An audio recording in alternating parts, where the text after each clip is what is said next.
Assalamualaikum warahmatullahi wabarakatuh. A'udzu billahi minasy syaithanir rajim. Bismillahirrahmanirrahim. Alhamdulillahi rabbil alamin. Wa bihi nasta'in. Wa la hawla wa la quwwata illa billahil aliyyil azim. Wa asyhadu an la ilaha illallah wahdahu la syarika lah. Wa asyhadu anna sayyidana Muhammadan abduhu wa rasuluh. Allahumma ja'al salawatika wa rahmataka wa barakatika ala sayyidil mursalin wa imamil muttaqin wa khatamin nabiyyin Sayyidina Muhammadin abdika wa rasulik imamil khairi wa qaidil khairi wa rasulir rahmah. Allahumma ba'athuhu maqaman mahmudan yaghbituhul awwaluna wal akhirun. Allahumma salli ala sayyidina Muhammad wa ala ali sayyidina Muhammad kama sallaita ala sayyidina Ibrahim wa ala ali sayyidina Ibrahim innaka hamidun majid. Allahumma barik ala sayyidina Muhammad wa ala ali sayyidina Muhammad kama barakta ala sayyidina Ibrahim wa ala ali sayyidina Ibrahim innaka hamidun majid. Allahumma aftah alaina abwaba fadlik wa anshur alaina khazaina rahmatik birahmatika ya arhamar rahimin. Allahumma waffiqna li isabati as-sawabi wal haqq wa zayyinna bil ikhlasi was sidq wa a'idhna min syarril khalq واختم لنا بالحسنى في لطف وعافية يا رب العالمين. ربنا آتنا في الدنيا حسنة وفي الآخرة حسنة وقنا عذاب النار. وصلى الله وسلم على سيدنا محمد وعلى آله وصحبه أجمعين والحمد لله رب العالمين. Alhamdulillah, sama-sama kita puji dan syukur kepada Allah Subhanahu wa ta'ala. Oleh kerana Allah Subhanahu wa ta'ala dengan sifat kasih sayangnya, sifat rahmatnya kepada kita, Dia melanjutkan usia dan umur kita, boleh kita sampai di masa yang barakah, di masa yang banyak kebaikan, bertambah kebaikan, iaitu Allah melanjutkan umur kita sehingga kita boleh sampai di bulan Zulhijjah, khususnya di 10 yang awal daripada bulan Zulhijjah. Alhamdulillah, kerana sabit di dalam hadis yang sahih, Sayyidina Rasulullah sallallahu alaihi wasallam bersabda, dia menegaskan dengan maksudnya, tidak ada daripada hari-hari, tidak ada daripada segala hari yang beramal di dalamnya lebih kasih kepada Allah Subhanahu wa ta'ala daripada beramal di dalam ini hari yang 10. Ma min ayyamin al-amalu salihu fiha ahabbu ilallah min hadhil ayyam. Tidak ada daripada segala hari yang amal solah di dalamnya lebih kasih kepada Allah, lebih afdal di sisi Allah daripada beramal di dalam ini hari yang 10. Sahabat Rasulullah sallallahu alaihi wasallam bertanya, ya Rasulullah, walal jihad fi sabilillah, dan tidak juga jihad fi sabilillah ya Rasulullah. Dengan jihad pun amalan lain, amalan jihad pun lebih beramal di dalam 10 Zulhijjah. Jawab Rasulullah sallallahu alaihi wasallam, kata walal jihadu fi sabilillah, walau berjihad fi sabilillah sekalipun lebih amalan yang diamal di dalam 10 Zulhijjah. Malaikat Rasulullah kata illa rajulun, malaikat seorang yang kharaja bi nafsihi wa malihi falam yarji' min dzalika bi syai'. Malaikat seorang yang bawa diri dia terbit pergi berjuang fi sabilillah, bawa harta dia sekali dengan tubuh badan dia pergi fi sabilillah, maka dia tidak bawa balik sewaktu pun daripada badan dia dan harta dia.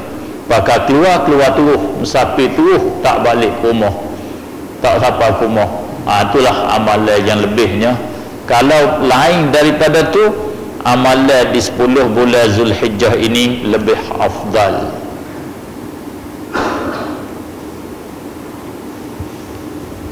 Ibu-ibu, bapa-bapa, tuan-tuan yang dirahmati oleh Allah Subhanahu wa taala, kita satu kebaikan, satu untung yang Allah bagi kepada kita, dia beri kita ada lagi di masa sekarang, boleh kita sapa di bulan yang baik ini.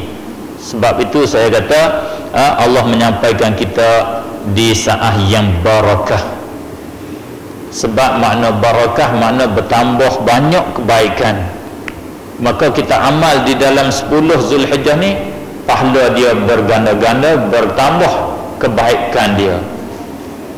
Sehingga setengah ulamanya mengatakan dengan Lailatul Qadar pun lebih ni lagi, sampai kepada peringkat tu. Lailatul Qadar di bulan Ramadan, Lailatul Qadar satu malam saja, yang susah kita nak cari, yang susah kita nak jumpa dia, tak dapat tidak kena usaha sebulan ataupun kena usaha 10 hak akhir, barulah kita boleh nak dapat dia. Adapun bulan Zulhijjah yang tetap tak lari dah, mula 1 Zulhijjah sampai kepada 10, bahkan sampai kepada 13, alhamdulillah terang cerak kata kita dapat. Itu nanti kita adalah terhenti di atas kita lah, kita nak isi ke kita tak mau isi. Masa sudah sampai. Oleh itu saya seru diri saya sendiri dan saya seru tuan-tuan, puan-puan sekalian, marilah kita isi dengan kita isi di dalam masa yang kita berada ini, 10 Zulhijjah ini, dengan amal-amal yang soleh, dengan amal-amal yang soleh, dengan berbagai-bagai amal yang soleh.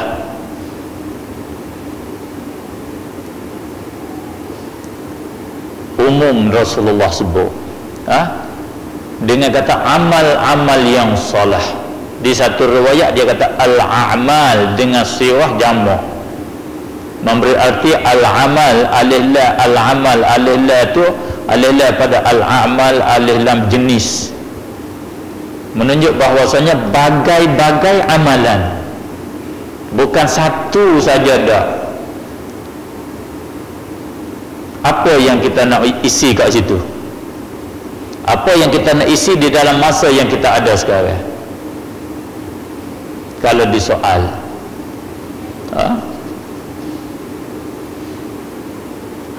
sudah jawab, sudah terjawab di dalam hadis, sudah terjawab di dalam yang saya kata tadi. Kita isi dengan amal-amal yang soleh. Apa yang dikatakan amal yang soleh, kita isikanlah.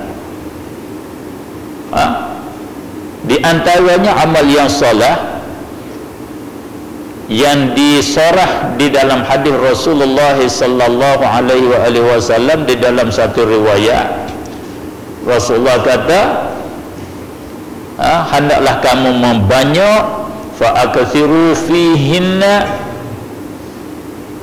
minat tahlili wat takbiri wat tahmid.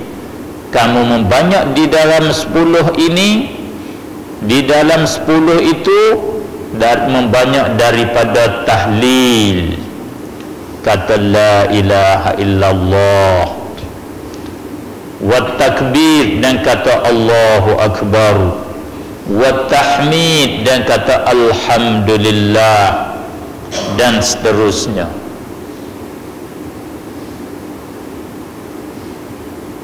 Dan kita berpuasa, kita isi dengan ibadat puasa.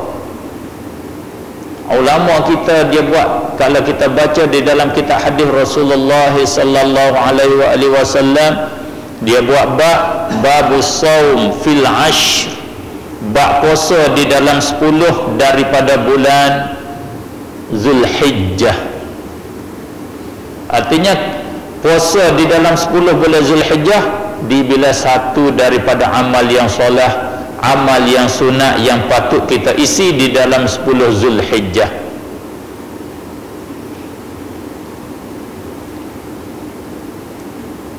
Jangan kita rasa, jangan kita soal, kata puasa 10 Zulhijjah ini adakah dikerja oleh Rasulullah?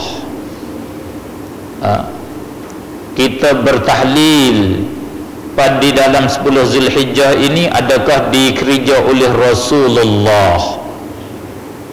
Kita bersedekah di dalam 10 Zulhijjah ini adakah dikerja oleh Rasulullah? Katakanlah seterusnya. Soalan itu keluar daripada silap di dalam buat definisi, di dalam buat takrif, di dalam buat takrif satu-satu takrif di dalam agama, iaitu silap di dalam takrif bid'ah.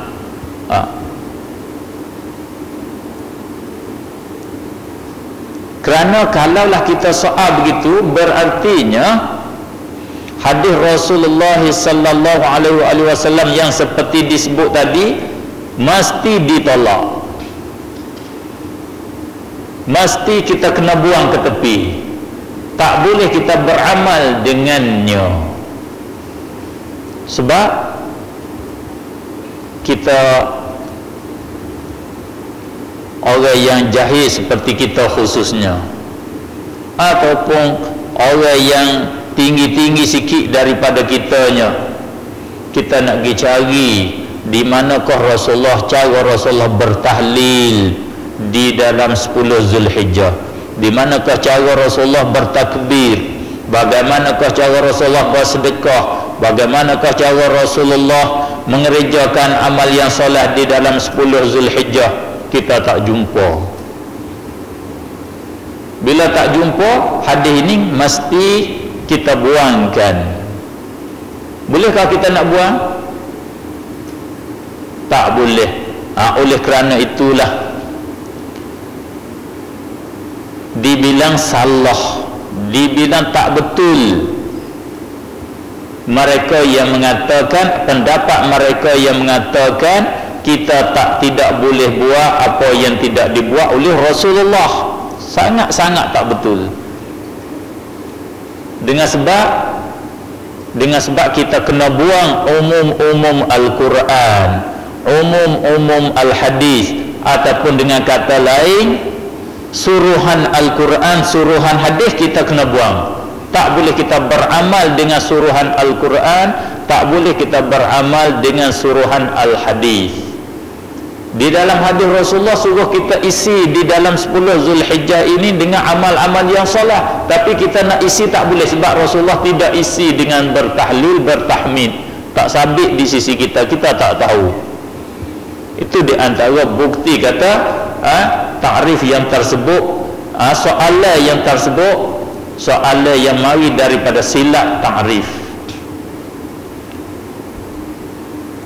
Ini menunjuk bahawasanya kita mengereja amal yang salah, sama ada amal yang salah itu dibuat oleh Rasulullah atau tidak buat oleh Rasulullah, tidak dibilang bid'ah.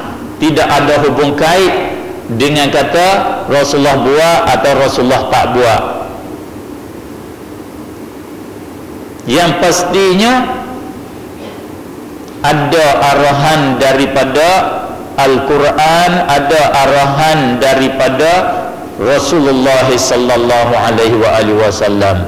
Maka sekarang Rasulullah buka lampu hijau. Rasulullah buka lampu hijau untuk kita isi dengan amal-amal yang salah. Alhamdulillah. Marilah kita isikan dengan berbagai-bagai amal yang salah. Sehingga orang salaf di dalam 10 Zulhijjah ini, setengah daripada orang salaf dia seolah berkeluar, dia lawan ahli dia memadamkan lampu, dia suruh penuh isi malam dan siang dengan berbagai-bagai ibadat. Penuhkan ibadat di dalam 10 Zulhijjah ini. Maka kita dah hari ini tak jadi riuh, tak jadi ramai, tak jadi heboh lagi tentang isi amalan di dalam 10 Zulhijjah. Kita tak buat tak buat acara lagi, kita tidak promosi lagi.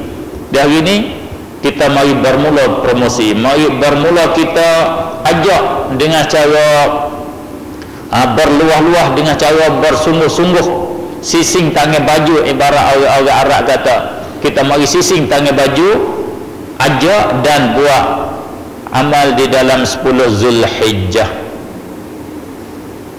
Itu di antara perkara yang rahmat, yang dibilang rahmat Allah Subhanahu wa ta'ala kepada kita. Alhamdulillah.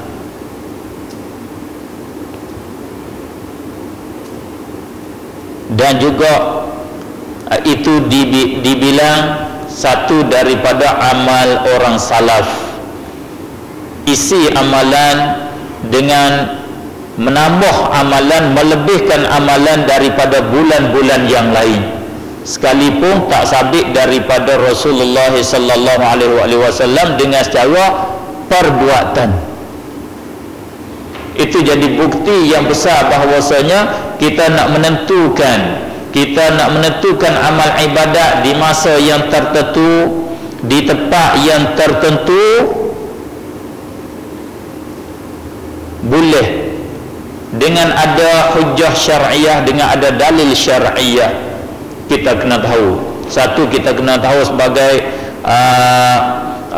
untuk meyakini diri kita sendiri tentang kata boleh kita nak mengerja apa yang tidak dikerja oleh Rasulullah. Bagi saya berasa 100%. Memang 100%. Cumanya bagi tuan-puan ni boleh jadi tak boleh rasa lagi, tak boleh. Kita kena tahu ibadat, memang ibadat dia tak boleh direkoi. Hak tu kita kena mengaku. Tak boleh kita nak reka ibadat dengan secara kita sendiri. Ibadat ni perkara tauqif, ta'lim, kena perkara terhenti ajaran daripada syarat, kena Allah ajar, kena Nabi ajar kita, baru kita boleh mengerjakan ibadat. Kita nak reka buat ibadat tak boleh. Tetapi kita kena tahu ibadat satunya ibadat yang syarak, yang syari', yang tua syariah, iaitu Allah dan Rasulullah. Dia ajar kita, suruh kita buat di masa yang tertentu, di tempat yang tertentu. Ada ibadat yang dia ajar kita suruh buat di masa yang tertentu saja, tepat tak tidak menghadkan, dia tidak hadkan. Ada kala ibadat yang dia buka luah, nak buat di masa mana boleh dan nak buat di tempat mana pun boleh, tidak menghadkan masa, dia tidak menghadkan tempat. Kalau kita tahu begitu, rasanya berasa lega, berasa luah, rasa yakin tetap kata boleh mengerjakan ibadat apa yang tidak dikerja oleh Rasulullah sallallahu alaihi wasallam. Karena yang kita buat, kita tambah di masa kita mengerja ibadat di masa yang tidak dikerja oleh Rasulullah, di tempat yang tidak dikerja oleh Rasulullah, bukan kita tambah ibadat, cuma kita isi ibadat yang disuruh oleh Allah, yang disuruh oleh Rasul dengan secara mutlak, dengan secara dia tidak kait dengan masa, tidak kait dengan tempat yang tertentu. Bila di tempat ada kelebihan, kita isi masuk kat situ, tu saja. Contohnya kita kata 10 hari Zulhijjah ini, 10 hari Zulhijjah ini satu masa yang ada kelebihan sangat-sangat tinggi, sangat kelebihan dia. Kama dia kita nak isi di sini dengan apa? Dengan semaya zuhur lebih banyak tak boleh, kerana semaya zuhur dia sudah menghadkan masa dia dan dia menghadkan bilangan dia. Bilangan dia satu saja satu hari, dan masa dia pun terhad banyak tu. Tak boleh kita nak membanyakkan dia, tak boleh dah. Kita nak puasa Ramadan kat sini tak boleh, kerana masa dia terhad dah. Kita nak buat haji kat sini tak boleh, kerana haji ni masa dia dan tempat dia had dah. Hanya boleh kita buat yang tidak ada had. Kita nak puasa sunat, itu dia tidak ada had, tidak ada masa yang tertentu.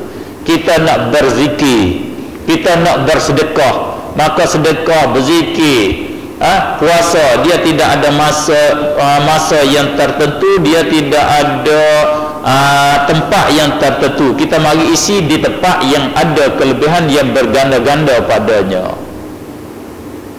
Itu makna kita buat ibadat yang tidak dikerja oleh Rasulullah sallallahu alaihi wasallam.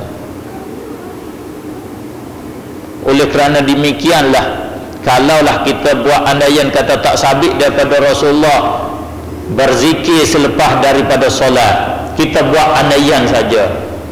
Pada hakikat kalau orang belajar ilmu hadis sungguh, kalau orang belajar sungguh, orang baca betul-betul sungguh, didapati Rasulullah sallallahu alaihi wasallam berzikir selepas sembahyang ni, Allahu Akbar, Masya Allah, banyak sangat-sangatlah.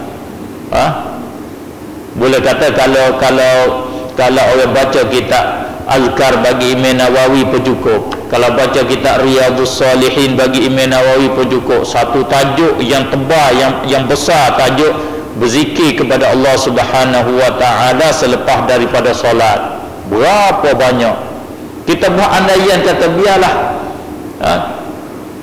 kata tak ada sekalipun Rasulullah berzikir, tak ada Rasulullah berdoa, maka zikir dan doa ini ibadat kepada Allah Subhanahu wa taala yang tidak ditentukan masa, yang tidak ditentukan tempat. Kita isilah kat mana pun.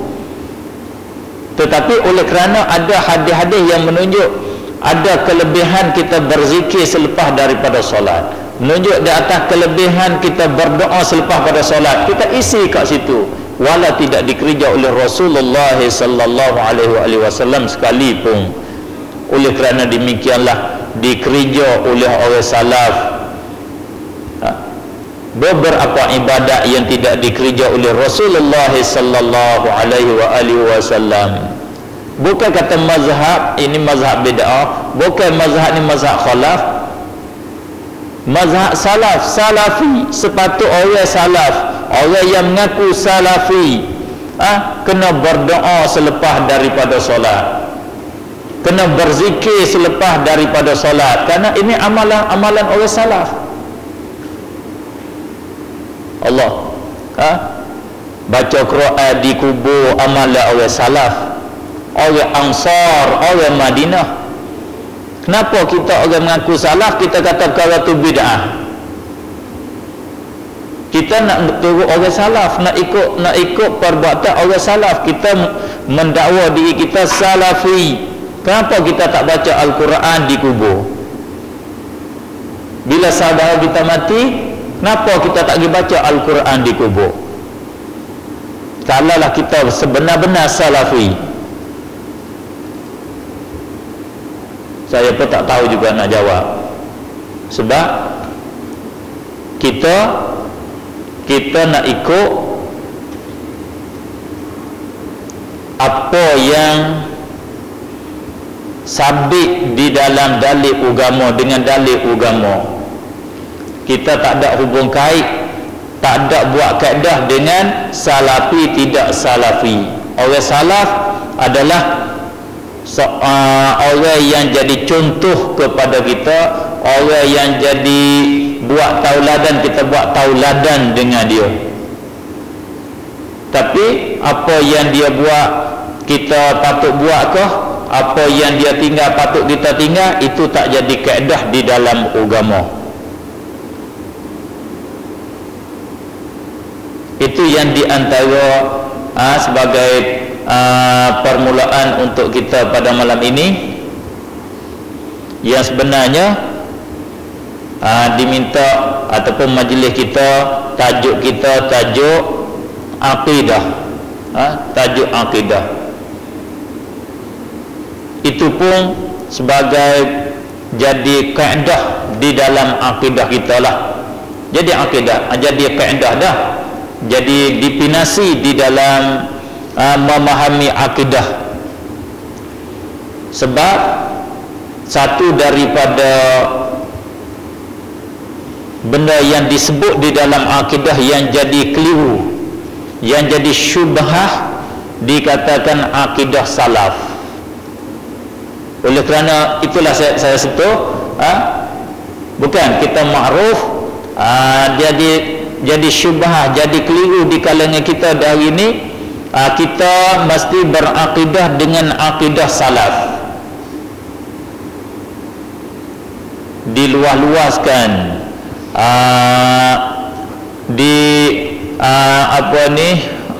diketengahkan sehingga masyhur, sehingga lekat di lidah-lidah orang awam. Kita kena ikut salaf, kita kena berakidah dengan akidah salaf. Maka bila kata kita mesti dengan akidah salaf, kita mesti kena soal. Ada soalan di dalam diri kita, apakah atau bagaimanakah akidah salaf? Apakah dia akidah salaf? Bagaimanakah akidah salaf?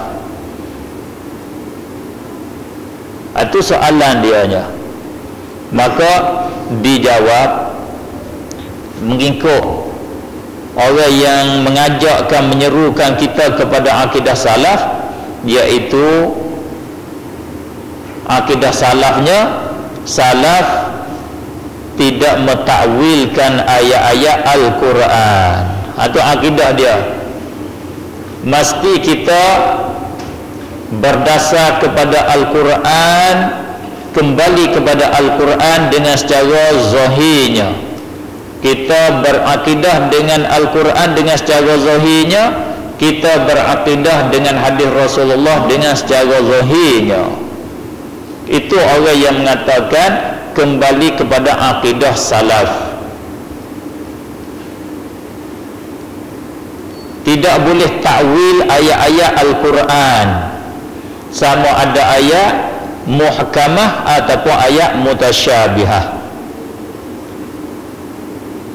Sama ada ayat yang ada ihtimal ataupun ayat tidak ada ihtimal, beberapa makna yang banyak. Sama saja, Al-Quran satu saja,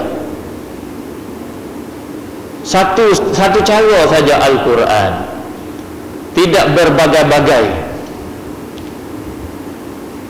Maka dakwah yang seperti demikian adalah dakwah yang salah, dakwah yang tak benar. Satu, bertentangan dengan Al-Quran. Di dalam Al-Quran di awal surah Ali Imran, Allah Subhanahu wa taala berfirman, "Huwallazi anzala 'alaikal Qur'an minhu ayatun muhkamatun hunna ummul kitabi wa ukharu mutasyabihat."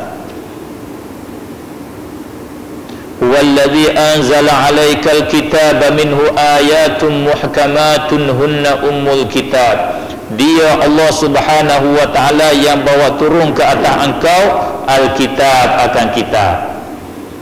Yang minhu, yang di antara kitab itu, ayatun muhkamat, beberapa ayat yang muhkamat. Wa minhu, dan setengah daripadanya mutasyabihat. Setengah daripadanya ayat mutasyabihat. Al-Quran membahagikan Al-Quran kepada dua bahagi.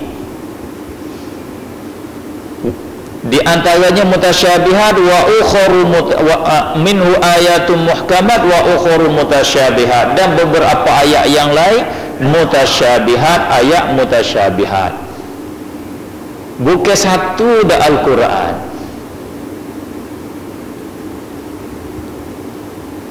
Itu di satu segi. Di satu segi lain, tidak betul dakwah kata salaf tidak takwil. Tak betul. Kerana kalau kita kembali kepada kitab-kitab tafsir, khususnya sebagaimana yang saya telah sebut dulu, kita kembali kepada tafsir oleh salaf sendiri. Tafsir Ibnu Jarir At-Tabari, nama tafsir nama dia Jami'ul Bayan fi Ta'wili Ayil Quran. Ibnu Jarir At-Tabari, seorang daripada ulama dikatakan Syekhul Mufassirin, guru bagi ulama tafsir. Dia duduk di depan kalau kita banding kalau kita banding di antara ulama-ulama tafsir. Dia seorang daripada ulama mujtahid. Setengah ulama kata dia ni daripada orang bermazhab dengan mazhab Syafi'i, tetapi kelah dia sampai martabat mujtahid, seperti Imam As-Subki rahimahumullahu taala ajma'in. Dia bermazhab tapi kelah dia sampai peringkat mujtahid, tinggi kelah mereka. Di dalam tafsir bagi Imam Ibnu Jarir At-Tabari, dari awal tafsir sampai kepada akhir tafsir, dia menakalkan pendapat oleh salaf daripada sahabat Rasulullah, daripada Rasulullah sendiri, daripada sahabat Rasulullah, daripada tabi'in pengikut sahabat, dan dia sendiri pun di antara daripada orang yang oleh salaf. Maka di sana boleh dikatakan kita beri sebentar untuk azan.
Di dalam tafsir Ibnu Jarir Al-Tabari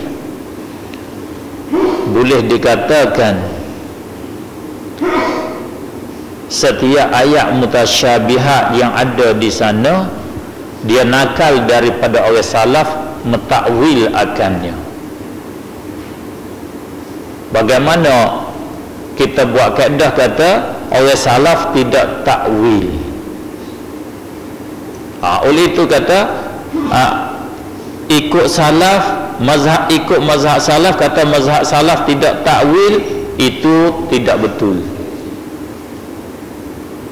Yang kedua,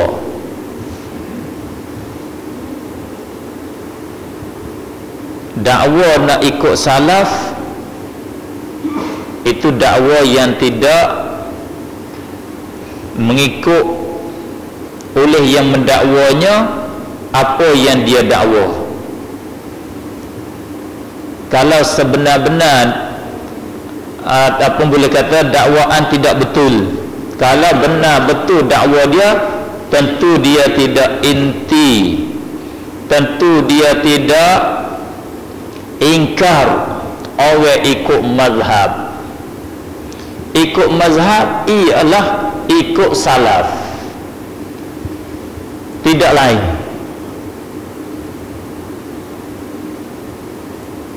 Cuba renung sikit. Kita ikut mazhab, kita ikut mazhab Imam Syafi'i. Kita ikut siapa? Imam Syafi'i ini salah ke khalaf? Salaf.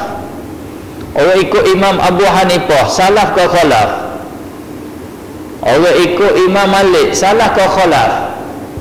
Semua kalaulah kata mari kita ikut salaf, mesti kita ikut mazhab, kerana semua mazhab tu daripada ulama dia, ulama mujtahid dia, tepat ikutan imam-imam dia tu, a'immah dia daripada orang salaf. Makna kita yang ikut mazhab ni betul-betul adalah orang yang ikut salaf nama dia. Tak payah kita dakwa, kita ikut salaf betul-betul dah. Salaf kita sampai kepada Imam Syafi'i. Imam Syafi'i sampai kepada Rasulullah sallallahu alaihi wasallam. Sebab itulah sebagaimana yang saya kata dulu, kita ikut Imam Syafi'i maknanya bukan kita ikut pendapat Imam Syafi'i betul-betul, kita ikut cara Syafi'i betul-betul, cara bercakap saja kita ikut Imam Syafi'i. Hakikat sungguh kita ikut Al-Quran dan hadis sebagaimana yang dipaham oleh Imam Syafi'i. Ikut Quran dan hadis, tetapi kita nak faham sendiri tak pandai. Kita nak ikut Al-Quran dan hadis, tapi kita tak pandai nak faham Al-Quran. Kita ikut sebagaimana Imam Syafi'i faham. Orang yang ikut Imam Abu Hanifah, dia ikut Al-Quran dan hadis bagaimana yang dipaham oleh Imam Abu Hanifah. Sebab itulah saya rasa suka dengan secara peribadi bila saya baca nakalan ulama, dia nakal daripada perkataan Imam Asy-Syatibi daripada kitab Al-I'tisam bagi Imam Asy-Syatibi. Imam Asy-Syatibi seorang daripada ulama yang puji dia dibilang ulama muhaqqiq, ulama yang tahqiq, walaupun dia ulama yang tidak bermazhab. Dia ajak orang tidak bermazhab, tetapi dia berdalil kepada Al-Quran dan hadis. Dia berhujah dengan Al-Quran dan hadis, berhujah dengan adillah syar'iyah. Kitab dia dipakai oleh para ulama. Di antara kitab dianya, kitab usul fiqh dia dipakai oleh ulama. Dia nak tolak tentang orang celak, orang celak, orang cerca ilmu tasawuf. Di antara ulama ni dia celak ilmu tasawuf, khususnya Ibnu Taimiyah dan pengikut-pengikutnya dan penyebar ilmunya. Dia celak ilmu tasawuf. Ilmu tasawuf adalah bid'ah, ilmu tasawuf adalah khurafah, ilmu tasawuf adalah sesat yang tegar-tegar sampai tangan marhalah kufur. Ilmu tasawuf, Imam Asy-Syaukani dia katanya, yang diantara dia kata dia nakal ambil daripada Imam Abu Yazid Al-Bustami. Dia kata Abu Yazid Al-Bustami mutaba'atul ilmi mutaba'atus sunnah. Ikut ilmu ialah ikut sunnah, tidak ada yang lain daripada itu. Mana mengikut sunnah, turut sunnah Rasulullah sallallahu alaihi wasallam, ialah cara turut dia mengikut ilmu. Kita belajar hasil natijah daripada kita belajar daripada Al-Quran, kita belajar daripada hadis, kita ikut apa natijah itu, itulah mengikut sunnah Rasulullah sallallahu alaihi wasallam. Bukan dakwa, ikut ilmu, ikut ilmiah, apa yang ditunjuk oleh Al-Quran, apa yang ditunjuk oleh hadis Rasulullah, itulah makna dia ikut sunnah Rasulullah sallallahu alaihi wasallam. Imam Asy-Syaukani kata juga, walaysa min sya'nil ulama, bukan daripada sifat ulama, bukan daripada sifat ulama, bukan daripada kerja ulama, itlaqul bid'ah, itlaq panggil bid'ah alal furu'il mustanbatah, di atas furu'-furu' hukum-hukum yang diistinbat, fima lam fil furu'il mustanbatah allati lam takun fima salaf, yang tidak ada pada masa yang dulu. Ini bukan sifat ulama, bukan sifat maha guru, bukan sifat ketokohan di dalam agama. Dia membangsakan bid'ah apa hukum yang diistinbat, yang diambil daripada Al-Quran daripada Al-Quran dan hadis yang tidak ada pada masa salaf. Sebab dia kata, panjang dia sebut akhir, li'annal jami' kerana kesemua itu yarji'u ila usulin syar'iyyah, kerana kesemua itu kembali kepada asal, yakni dalil-dalil yang bahasa syarak. Bila kembali pada dalil bahasa syarak, tak boleh kita nak bangsakan bid'ah kepadanya. Cuba tengok tu daripada a'immah, imam-imam yang berpegang oleh orang dakwa nak mengikut salaf. Sebab itulah mazhab salaf, orang yang dakwa nak ikut mazhab salaf, orang yang ikut sungguh ialah kita yang tidak mendakwa ni lah. Kita orang tidak mendakwa ni, orang yang ikut sungguh. Orang dakwa dia tak ikut, dia dakwa saja.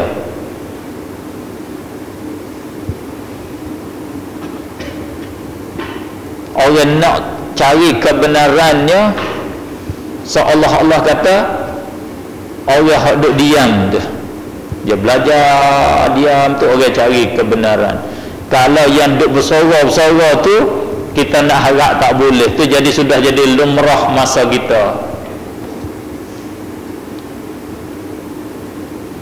Kalau kita kata wakil rakyat, saya nak bantu rakyat, saya nak tolong rakyat, pilihlah saya. Tu tak boleh kita pilih dah tu. Dia dakwa dah. Biasanya lagu tu. Kalau duduk diam tu baru dia buat hak sungguh. Kalau hak cakap banyak tu rasanya biasa dia lawan dengan kata dia. Kalau orang tu, ni ulama kita pun sebuat kaedah. Kalau kata saya ikhlas, orang tu bukan ikhlas. Bukan ikhlas dah dia, tak ikhlas. Orang ikhlas itu dia tak cerita pada orang, dia buat cara dia. Kalau kata saya ikhlas, bukan ikhlas dah.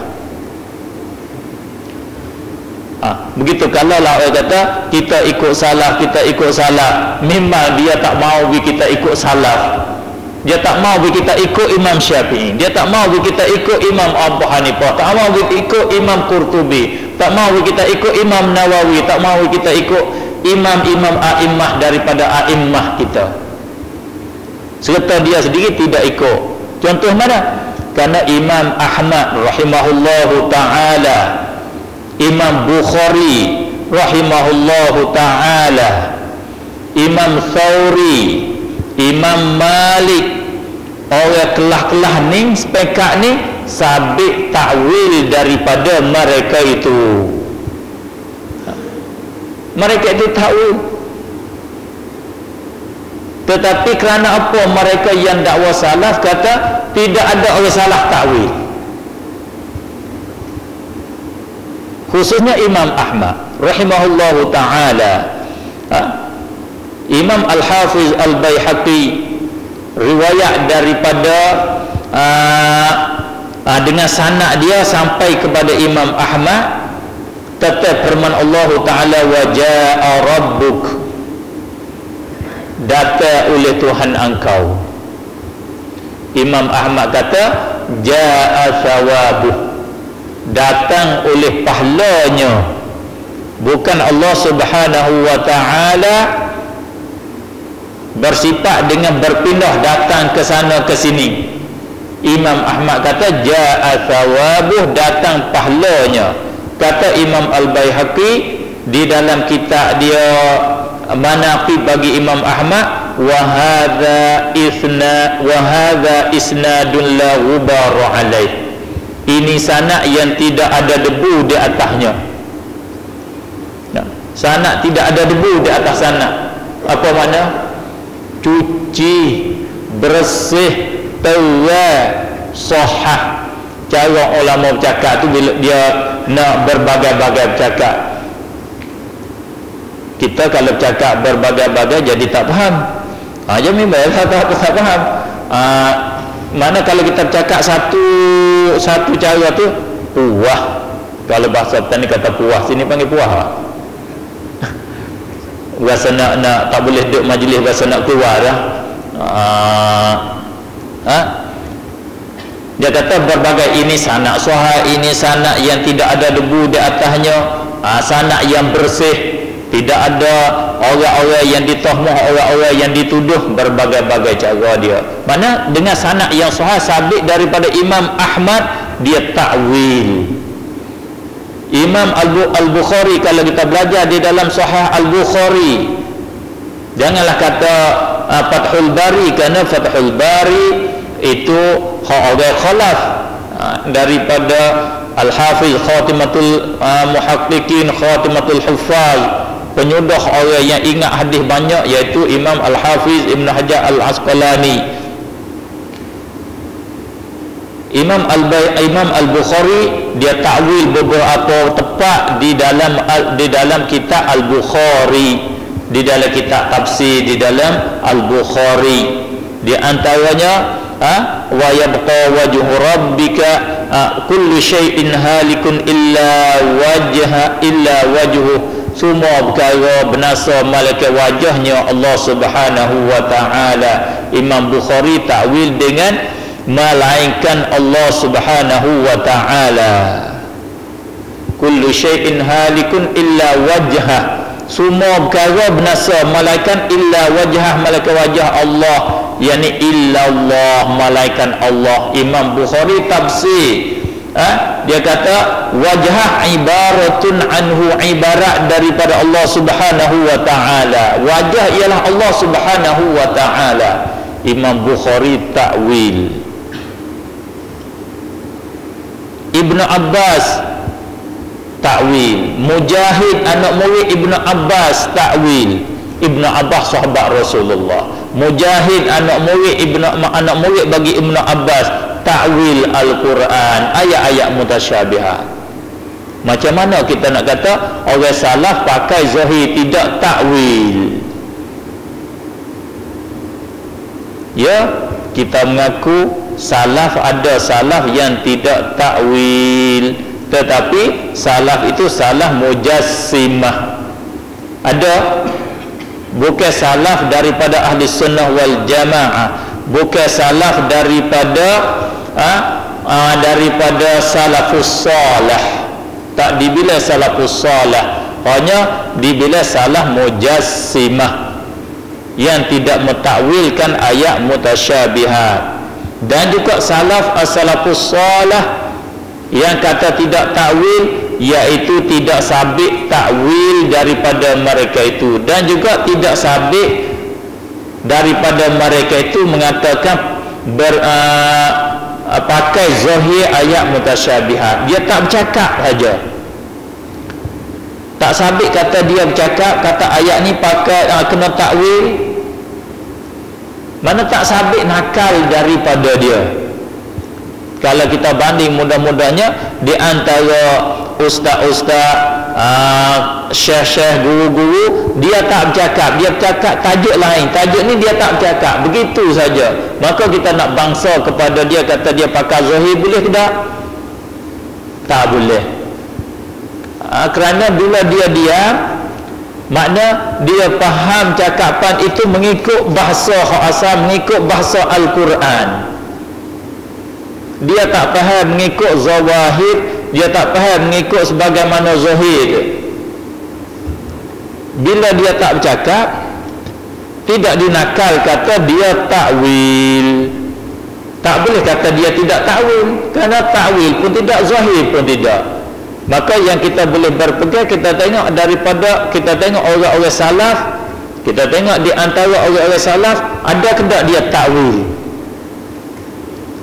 Bila kita tengok daripada orang salaf banyak takwil. Begitulah, itu mana hubung kait dengan kata as-salaf, ngikut salaf. Mana alhamdulillah, kalau kira hakikat sungguhnya kita orang ahli sunnah wal jamaah, kita orang ikut mazhab ni lah orang yang betul-betul mengikut salaf. Ini dengan kata melampau, dengan sebab pihak sebelah lagi pun dia melampau, kita pun melampau, katalah munasabah supaya nak faham betul-betul tu. Hakikat sungguh kita bukan berdasar kepada salaf, hakikat sungguh, sebab tu saya kata melampau. Saya kata kita melampau tu Kerana kita hakikat di dalam agama, kalau kita belajar betul-betul di dalam usulul fiqh, dia panggil usulul fiqh. Apa usulul fiqh? Nak akak kelas sikit, naik pekat U sikit. Pekat U lah ni. Sebab kerana saya sebut dulu, selama mana kita tak naik kelas pekat U, kita masih di dalam ragu-ragu. Sebab ada di sana orang yang meragu-ragukan kita. Kita tak naik kelas siapa sama dia ataupun tinggi pada dia. Kita nak hilang ragu, kita kena akak kita duduk kelas tinggi pada dia, barulah boleh kita hilangkan ragu tu. Maka tak dapat tidak, kita kena naik kelas U ke kita.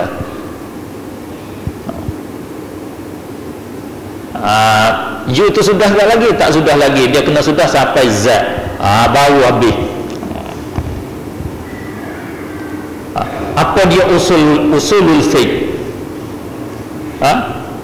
Usulul fiqh iaitu dalil-dalil umum bagi fiqh. Dalil fiqh. Dalil bagi agama. Dalil kata wajib, dalil kata sunat, dalil kata haram, dalil kata makruh, dalil kata harus. Dalil hak umum tu. Bila kita belajar di sana, apakah yang jadi dalil bagi wajib, dalil sunat, dalil haram, dalil makruh? Tidak ada di dalam usul fiqh yang sebut di antara dalil di dalam agama kata wajib, sunat, haram, makruh, harus ini ialah perbuatan salaf. Tak ada. Tak ada. Hanya bila kita belajar usul fiqh, dalil Al-Quran, dalilnya hadis Rasulullah, dalilnya ijma', dalilnya qiyas, dalilnya istishab, dalilnya istihsan, dalilnya masalihul mursalah. Itu di atas khilaf-khilaf. Pak ni sudah dipakai, sudah diterima oleh ulama. Quran, hadis, ijma', qiyas. Qiyas tu di atas tafsir. Ada qiyasnya, qiyas musawi, qiyas jali, di atas tafsir dia. Tidak ada kata dalil setengah daripada dalilnya ialah perbuatan salaf. Tak ada. Tak ada. Sebab salaf bukan adillah syar'iyah. Salaf bukan dalil syarak. Tu kita kena tahu. Hakikat sungguh dia duduk kat situ. Oleh kerana demikianlah Imam Ahmad bila orang berhujah dengan salaf, berhujah dengan Abdullah ibnul Mubarak. Allah ibnul Mubarak ni dia setarah dengan Imam Ahmad. Bahkan dia dulu pada Imam Ahmad, lebih dia lah. Abdullah ibnul Mubarak orang alim hadis, alim fiqh, orang kaya murah. Dia kaya lagi, orang sangat-sangat kaya. Di dalam 1 tahun tu dia bawa orang pergi buat haji dengan peruntukan dia semua, dengan modal dia berpuluh-puluh orang dia bawa pergi haji. Ramai dia bawa pergi haji setahun 1 tahun. Dia haji pula siapa kat Mekah pula nak balik barang hadiah, beli pula untuk bawa balik hadiah kepada keluarga, bagi kepada orang hujah hak dia bawa pergi tu pula. Orang kaya, alim, murah, payah nak beripung lah. Kalau tak silap saya, dia ingat 900,000 hadis. Alim tak? Tak tahulah. Alim tak tahulah. Dia ingat 900,000 hadis. Kita ingat 9 hadis tu Pak Alim habis cakap ada. 1 hadis yang kita ingat, 2 yang kita ingat. Kullu bid'atin dhalalah dengan man ahdatsa fi amrina hadza ma laysa minhu fa huwa raddun. Ini alim besar, tokoh ni, orang pakal hadis dah. 2 ya alim dah. Wallahu a'lam. Abdullah ibnul Mubarak orang yang sangat-sangat alim. Boleh kita buat contoh. Ni orang salah kita sebut dia ada barakah. Ya Allah, turunlah barakah ke atas kami dengan sebut nama Abdullah ibnul Mubarak. Bila ditanya Imam Ahmad jawab satu soalan, orang berhujah dengan dia kata, wahai Ahmad, ini tidak berkata dengan dia oleh Ibnul Mubarak. Ibnul Mubarak kata macam lain. Macam mana menghukum menyalahi dengan Ibnul Mubarak? Imam Ahmad kata, Ibnul Mubarak lam yanzil minas sama. Ibnul Mubarak bukan turun daripada langit. Dia bukan Al-Quran. Dia bukan hadis Rasulullah sallallahu alaihi wasallam. Kalau orang salah jadi hujah, Imam Ahmad tak boleh menyalahi, kena ikut Ibnul Mubarak. Tak boleh menyalahi. Imam Syafi'i tak boleh menyalahi dengan Imam Malik. Imam Syafi'i tak boleh menyalahi dengan Abu Hanifah. Imam Syafi'i tak boleh menyalahi dengan tok guru dia daripada Imam Malik, daripada Muhammad bin Al-Hasan Asy-Syaibani. Tak boleh menyalahi sebab mereka itu salaf nisbah dengan Imam Syafi'i. Macam mana kita nak kata salah jadi hujah? Salah tak jadi hujah sama sekali. Sebab orang salah berbeza pendapat banyak. Ibnu Umar, Ibnu Abbas ada berbeza pendapat. Sayyidina Abu Bakar ada berbeza pendapat. Ada berbeza pendapat di antara orang salaf. Oleh kerana demikianlah salah bukan hujah, tetapi nisbah dengan kita. Kalau dikata ajak turut salah, kita yang sebenar-benar turut salah kerana kita ikut orang salaf. Imam Syafi'i kita pergi baca Quran di kubur di dalam Ba'fara, kita turut orang salaf, turut orang Madinah, orang Ansar, daripada sahabat Rasulullah, daripada tabi'in. Kita berjamu orang mati, kita berjamu di rumah orang mati, berjamu untuk orang mati, hadiah pada orang mati, sabit daripada orang salaf terus. Semua tu yang kita buat. Kalau kira dengan salaf, kita ni beramal ikut orang salaf. Menghidupkan ihya, menghidup malam nisfu Sya'ban, itu orang salaf, orang Syam dia buat. Daripada orang tabi'in, dia menghidupkan malam nisfu Sya'ban. Tiba-tiba macam mana salafi kata menghidup malam nisfu Sya'ban bid'ah, sedangkan bid'ah iaitu barang tidak buat oleh Rasulullah, tak buat oleh sahabat Rasulullah, tak buat oleh orang salah. Ni ada buat oleh orang salah, bid'ah macam mana? Sebab itulah saya kata dakwa ikut salaf itu dakwa saja, bukan dia nak ikut salaf. Tak betul dakwa dia. Natijah dia, marilah ikut aku. Tu natijah sungguhnya. Ikut salah yang aku nak cerita padamu ni, salah aku macam ni. Itu hakikat dia yang sungguhnya. Yang betul sungguh, kita ikut hujjah syar'iyyah, ikut dalil yang bahasa syarak. Maka kita tak pandai dalil bahasa syarak, tak pandai Quran, hadis, ijma' qiyas. Kita mengikut apa yang Imam Syafi'i ambil daripada Al-Quran, hadis, ijma' qiyas. Kita tak usah ikut Syafi'i, dapat kita ikut orang lain. Tetapi orang yang lain ni yang berunsur, yang berdasar kepada Al-Quran, hadis, ijma' dan qiyas. Begitulah sebagai kaedah yang saya boleh sampaikan sikit sebanyak. Mudah-mudahan ada manfaat yang besar.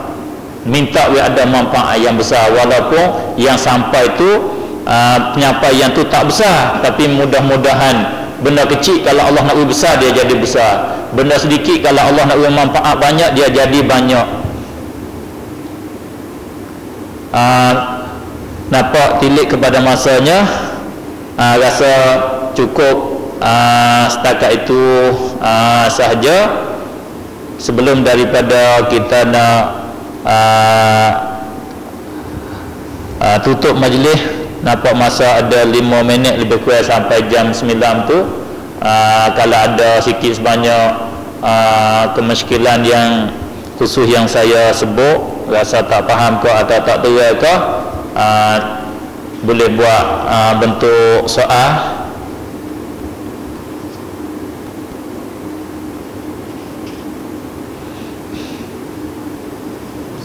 Ya.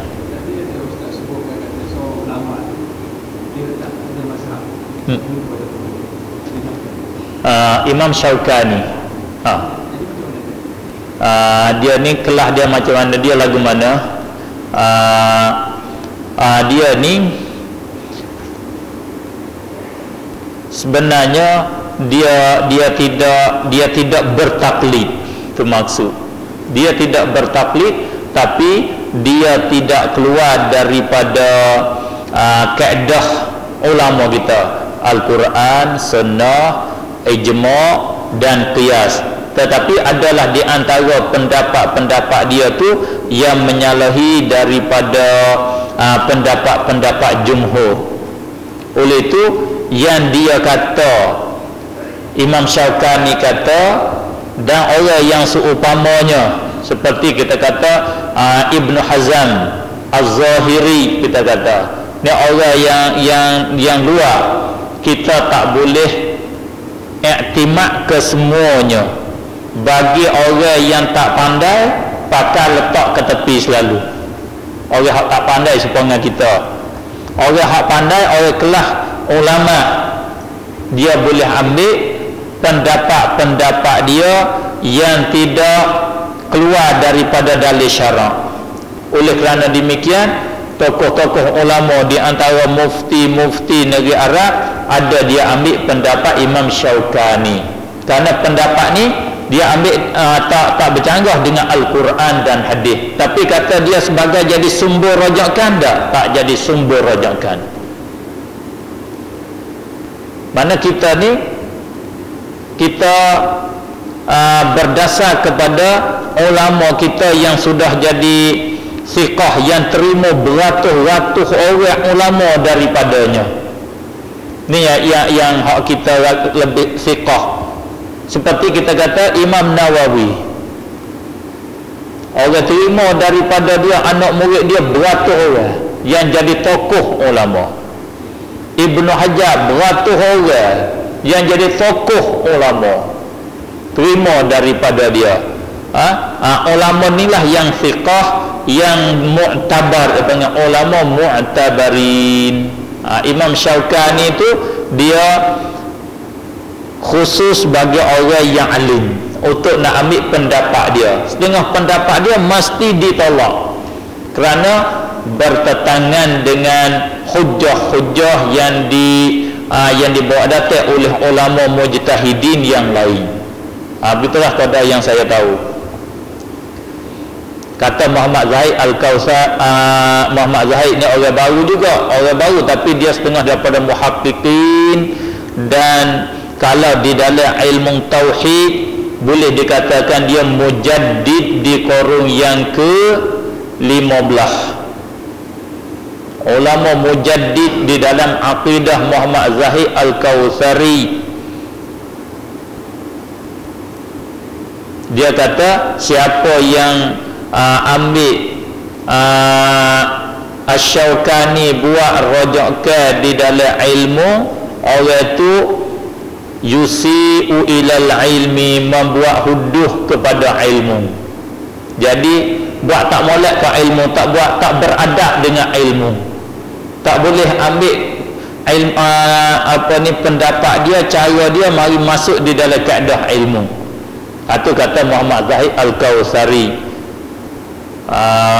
Kalau lah kata dia tu melampau pun, maknanya kalau nisbah dengan kita tidak melampau, kerana cara-cara pendapat dia tu jauh setengah daripadanya. Dia ni walaupun dia kata seperti kata tadi, bukan laisa min sya'nil ulama itlaqul bid'ah 'alal furu'il mustanbatah allati lam takun fima salaf. Bukan daripada sifat ulama yang dia itlaqkan bid'ah di atas forok-forok hak ambil pada Quran dan hadis yang tidak ada pada masa salaf. Seperti kita kata tasawuf.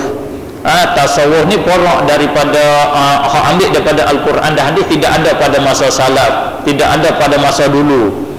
Cara-cara kaedah tasawuf. Dia kata dia sendiri bila masa Allah buat maulid ni, dia kata bid'ah. Dia sendiri bangsakan bid'ah. Dia sendiri bukan min sya'nil ulama. Dia kata bukan sifat ulama itlaq bid'ah benda mustanbatah. Maulud ni benda mustanbatah, fara' yang diistinbat daripada Al-Quran dan hadis.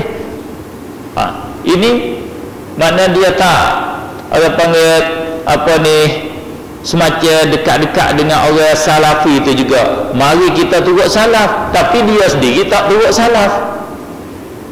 Dia sendiri kata tak boleh kata bid'ah benda yang baru hak ada usul syariah. Tiba-tiba bila benda ada usul syariah, maulud dia kata bid'ah.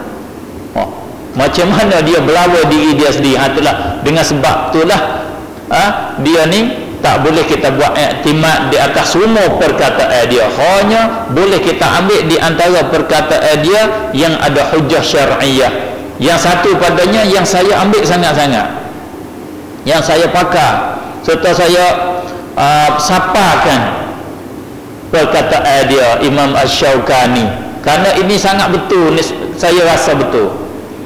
Di sana orang tanya, seorang perempuan ditolak oleh suami, tetapi dia ni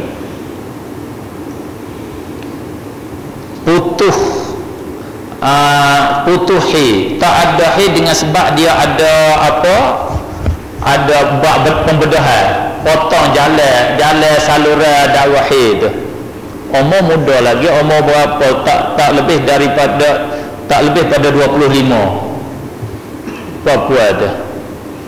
Bila dengan sebab ada penyakit, dipotong saluran tu, dibuat tubik apa, peranakan tu, tempat peranakan, tempat orang panggil rahim tu, buat peranakan.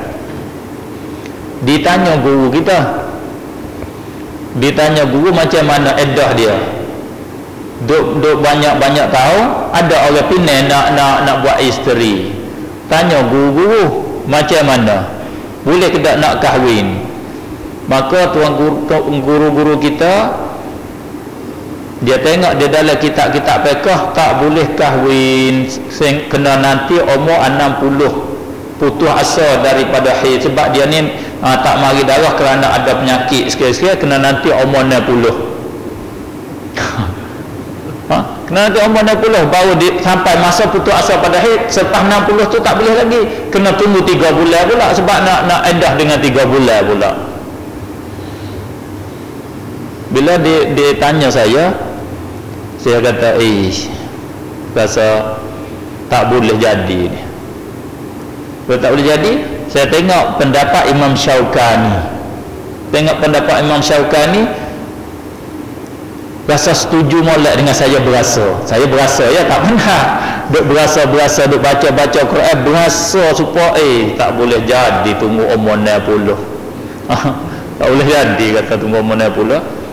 Baca Imam Syaukani kata bila perempuan ni putus asa daripada haid, tak syarat. Dia kata sebab Allah kata wallai ya'isna minal mahid, segala perempuan yang putus asa daripada haid, ini irtabtum, kalau kamu syak hingga akhir, fa'iddatuhunna 3 ashhur, maka iddah dianya 3 ashhur, 3 bulan iddah dia. Maka bila dipotong sarung tempat peranakan, orang ni putus asa daripada haid lah. Allah tak kata perempuan umur 60 iddah 3 bulan. Allah kata orang putus asa, tidak ada harapan daripada haid. Maka bila dipotong tempat saluran dia, mana harapan lagi nya? Macam haid kita, bila kaki dia sudah dibuang utuh, kita duk tunggu lagi, nanti boleh 3 bulan marilah ni. Malah tunggu sampai kiamat tak mari dah. Saluran dia sudah bom dah, tak ada saluran dia, putus asa dah. Pakai tak kena tunggulah, pakai buang tahu ataupun nak kerja lain lah. Sebab tu saya kata boleh kahwin. Saya tanggungjawab, kata apa, saya tanggungjawab. Tapi yang soal tu tak kahwin siapa hari ni, ada yang lain mari kahwin rumah saya. Nak pergi kahwin lain tak berani. Mari kahwin rumah saya ada. ada satu kisnya kata bunyi khabar kata bapa kata sah boleh nak kahwin lepas dah nak mari kahwin mahu apa dia telefon kata mari saya kahwin kat rumah saya bagi surat bagi kata kalau email tanya kalau tok guru tanya ni ambil fatwa Imam Syaukani ambil bagi photostat bagi bawa balik. Siapakah hari ni pun tak siapa lagi lah raja tu kata hujah kata Babali ni sesak ke guna fatwa Syaukani tak ada. Ini boleh kita pakai kerana betul dengan kata Al-Quran kata wallahi ya'isna minal mahid, perempuan yang putus asa daripada haid. Kalau kita tengok pekah kita kena tunggu umur 60, tak kena kahwin dah lah umur 60 tak kena kahwin dah. Adalah kawan saya pun saya kata sebab sampaikan kerana keluarga dia jadi guru juga, dia tanya saya macam mana apa ni keluarga dia ada orang Pinang ada guru ni kata tak boleh kahwin, banyak orang guru lah kata tak boleh kahwin. Saya kata ini kita lawan kata kita lawan sebab royak kata mau siapa kata boleh kahwin. Saya bagilah maklumat data doktor hak semasa doktor hospital ni dia cara putus asa daripada haid ni ada berapa? Putus asa tak ada harapan dah putus asa pada haid. Yang salah satunya bila potong saluran. Ini tak kena doktor. Kita sendiri pun kita kata putus asa dah. Itu satu daripadanya.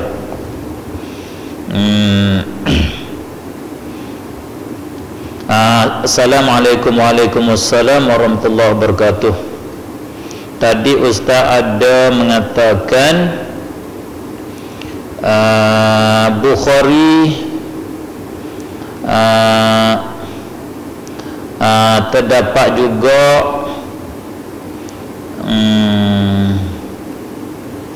apa saya tak ni salaf yang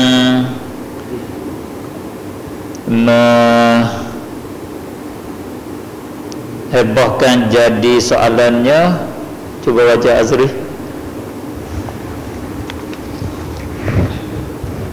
Tadi Ustaz ada mengatakan bahawa terdapat juga salaf yang musyabihah. Jadi soalannya ialah adakah terdapat juga sahabat tabi'i yang musyabihah? Yang kedua, boleh ke Ustaz berikan contoh ahli salaf yang musyabihah? Jazakallah. Adakah terdapat juga daripada sahabat daripada beraliran dengan mutasyabihah, daripada tabi'in ke daripada beraliran dengan mutasyabihah? Boleh kau contoh orang salah hak mutasyabihah? Orang salah hak mutasyabihahnya yang tera-tera dipanggil Ibnu Battah Al-Hambali. Ibnu Battah itu satu daripada orang yang musyabbihah dan mujassimah. Itu di antaranya. Di antara orang salaf yang musyabbihah Muqatil bin Sulaiman. Kata Abu Hanifah, atana minal masyriqi ra'yani khabithan. Mari siapa sama fak kita duduk di Iraq ni, mari sebelah balik timur, dua pendapat yang huduh kedua-dua. Jahmun mu'attil, satu Jaham yang mu'attil, yang mengkosong, yang menghapakan Allah daripada sifat, wa Muqatil musyabbih, dan Muqatil bin Sulaiman yang tashbihkan Allah dengan makhluk. Itu di antara orang salaf. Orang salaf yang semasa Imam Abu Hanifah. Itu daripada tabi'in, daripada orang salaf, sabit pada salaf. Aliran dia terbit dua, aliran orang salaf, aliran munazzihah, fa munazzihun dia panggil. Aliran ni terdiri daripada Sayyidina Ali Ahlul Bait. Fa Ahlul Bait yang kita ikut ni daripada Ahlul Bait, daripada Sayyidina Ali, Siti Fatimah, Sayyidina Hasan, Sayyidina Husain. Aliran ni aliran ahli sunnah wal jamaah. Aliran panggil ahlu tanzih, orang membersihkan Allah Subhanahu wa taala daripada menyerupai makhluk. Ada satu aliran lagi yang lawan dengan Sayyidina Ali, dia aliran musyabbihah. Ada daripada kalangan tabi'in yang hak lawan dengan Sayyidina Ali, sabit di dalam kitab orang-orang musyabbihah. Sakhrah Baitul Maqdis, tempat Nabi kita naik ke langit, itu ialah tempat Allah jinjak nak naik ke langit selepas daripada dia buat langit, dia buat bumi. Tempat jinjak tapak kaki Allah Subhanahu wa ta'ala. Itu begitu.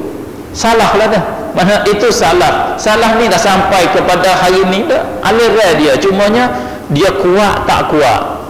Mari kuat di masa Ibn Taymiyah sebentar. Ibn Taymiyah kuat. Mati masa Ibn Taymiyah. Berapa ratus tahun sehingga siapa Muhammad Abdul Wahhab. Muhammad Abdul Wahhab ni siapa ni, masa yang dia kuat panggil. Sekarang ni masa dia kuat. Masa nak kemat ke macam mana, wallahu alam. Boleh jadi ciri-ciri kemat tu ada adalah itu aliran salah. Dia tak kuat, mari kuat, kuat mati, kuat mati, mari kuat sekali lah ni nak mati bila, wallahu alam. Mudah-mudahan minta Allah mematikan aliran ni, minta Allah memadamkan fitnah dia tu. Begitulah yang saya boleh beri maklumat sikit sebanyak. Dengan secara detail tu tahun dia, orang dia ni tahun berapa dan tabi'in dia ni ikut siapa tu, insya-Allah kena tengok. Saya kena kembali kepada fakta, kembali kepada sumber rajak ke semula. Tak ada shift dalam kepala, muka kepala halus sangat aja. Tak boleh nampak besar lah. Kalau memori tu besar dah, memori komputer lah ni, tapi ni enggak halus. Wallahu alam. Apa yang saya boleh sampai itu adalah yang baik daripada Allah Subhanahu wa taala. Yang silap dan salah adalah daripada kelemahan dan daripada hasutan syaitan ke atas diri saya. Pertama kalinya saya minta ampun daripada Allah Subhanahu wa taala di atas kesilapan dan kesalahan saya, dan saya minta maaf banyak-banyak daripada tuan-puan yang keluar pada saya yang tidak menyuka hati, yang terhiri hati, yang tergeduh hati itu, yang tak puas hati. Saya banyak-banyak minta ampun dan maaf. أقول قولي هذا وأستغفر الله العظيم لي ولكم ولسائر المسلمين والمسلمات والمؤمنين والمؤمنات فاستغفروه إنه هو الغفور الرحيم. والسلام عليكم ورحمة الله وبركاته. الحمد لله رب العالمين. اللهم صل على سيدنا محمد النبي الأمي وعلى آله وصحبه وبارك وسلم تسليما كثيرا برحمتك يا أرحم الراحمين. اللهم إنا ظلمنا أنفسنا ظلما كثيرا كبيرا ولا يغفر الذنوب إلا أنت فاغفر لنا ذنوبنا مغفرة من عندك واغفر لوالدينا ولمشايخنا ولأصحاب الحقوق علينا ولمن أحسن إلينا ولإخواننا الذين سبقونا بالإيمان وللمسلمين والمسلمات والمؤمنين والمؤمنات الأحياء منهم والأموات وارحمنا ووالدينا ومشايخنا وارحم المسلمين والمسلمات إنك أنت الغفور الرحيم. اللهم اغفر لأمة سيدنا محمد صلى الله عليه وآله وسلم وارحمهم رحمة واسعة وألف بين قلوبهم وأصلح ذات بينهم. ربنا آتنا في الدنيا حسنة وفي الآخرة حسنة وقنا عذاب النار. وصلى الله وسلم على سيدنا محمد وعلى آله وصحبه أجمعين والحمد لله رب العالمين. سبحانك اللهم وبحمدك أشهد أن لا إله إلا أنت أستغفرك وأتوب إليك.